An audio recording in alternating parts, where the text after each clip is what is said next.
Ja no hi ha cap impediment legal perquè comencin les obres del camp de golf de Son Bosc. Ahir va acabar el tèntol que la Conselleria de Medi Ambient decretà als promotors per no afectar la cria de l'avellarol. Els empresaris asseguren que estan decidits a començar les obres aquí en més. Pels ecologistes és un fracàs de la política territorial del pacte.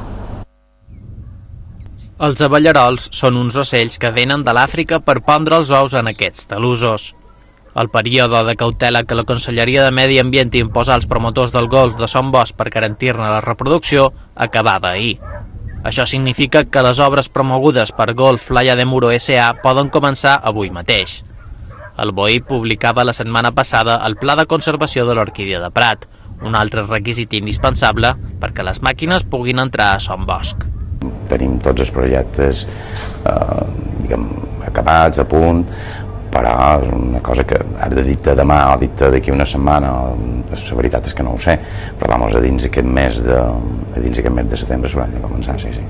De fet, un dels tràmits que els promotors els queden per fer és el pagament de la taxa d'ús atípic, obligatòria en l'ocupació de sòl rústic per activitats que res no hi tenen a veure. Son Bosc és, segons els experts, la zona amb major índex de biodiversitat de Mallorca. Els ecologistes creuen que l'actual govern de centre-esquerra no ha fet res per evitar arribar a aquest punt. El president antic té qualsevol divendres, com fins ara, en el Consell de Govern per poder fer sentir la seva veu. Seria una pena que per el fet que una conselleria estigui en mans d'un partit o d'un altre, aquesta zona, que com dic, ells mateixos fa 6 anys la varen incorporar com a parc natural, acabàs com el camp de golf 24. El compte enrere per transformar aquest paisatge en un tapís de gespa